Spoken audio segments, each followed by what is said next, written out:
Let me show in a parable to what extent our nature is enlightened or unenlightened.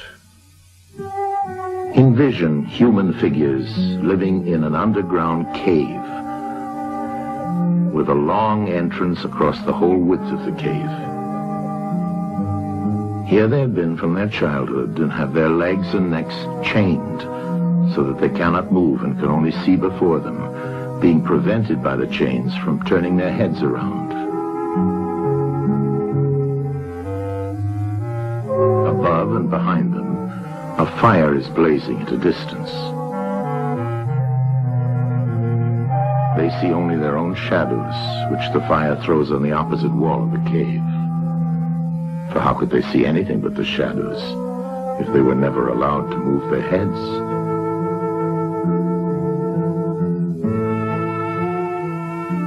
Between the fire and the prisoners, there is a raised way and a low wall built along the way like the screen which puppet players have in front of them, over which they show the puppets.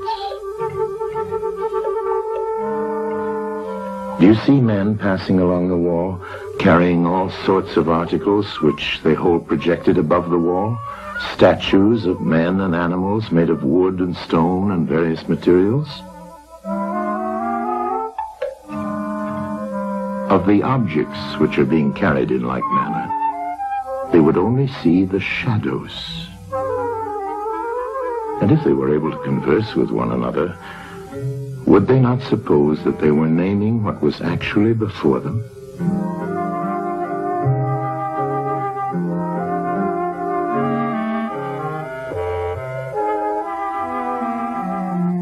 And suppose further that there was an echo which came from the wall. Would they not be sure to think, when one of the passers-by spoke, that the voice came from the passing shadows?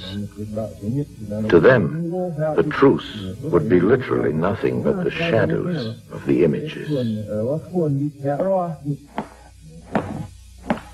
And now look again and see what will naturally follow if one of the prisoners is released. At first, when he is liberated and compelled suddenly to stand up and turn his head round and look towards the light, all this would hurt him, and he would be much too dazzled to see distinctly those things whose shadows he had seen before. And then conceive someone saying to him that what he saw before was an illusion,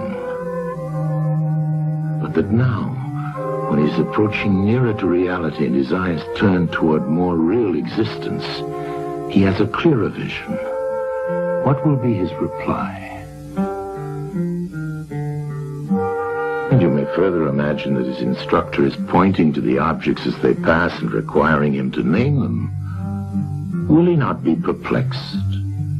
Will he not think that the shadows which he formerly saw are truer than the objects which are now shown to him?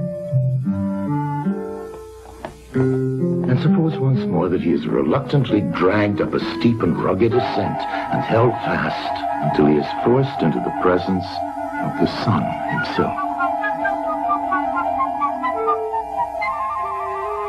When he approaches the light, his eyes will be dazzled, and he will not be able to see anything at all of what are now called realities. He will require to grow accustomed to the sight of the upper world.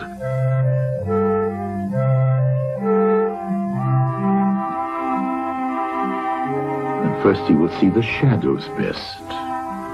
Next, the reflections of objects in the water, and then the objects themselves. Then he will gaze upon the stars and the spangled heavens, and the light of the moon. He will see the sky and the stars by night. Last of all, he will be able to see the sun, and not mere reflections of it in the water, but he will see the sun in its own proper place, and not in another. And he will contemplate the sun as it is. Will he not then proceed to argue that it is the sun who gives the season and the years, and is the guardian of all that is in the visible world, and in a certain way the cause of all things which his fellows had been accustomed to behold. Clearly he would first see the sun, and then reason about it. And when he remembered his old habitation and what was the wisdom of the cave and his fellow prisoners, do you not suppose that he would bless himself for the change? Pity them?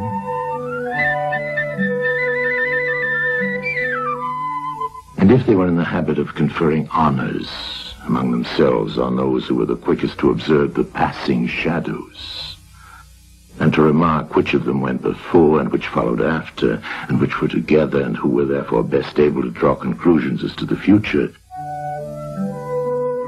do you think that he would care for such honors and glories, or envy the possessors of them? Would he not say with Homer, "Better to be the poor servant of a poor master, and to endure anything rather than think as they do, and live after their manner"? Imagine once more such a one coming suddenly out of the sun to be replaced in his old situation. Would he not be certain to have his eyes full of darkness?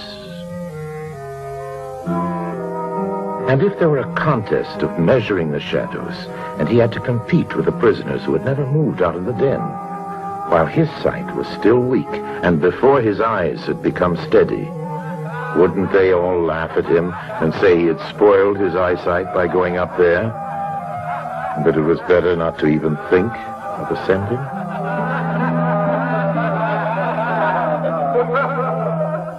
And if anyone tried to release another and lead him up to the light, let them only catch the offender, and they would put him to death.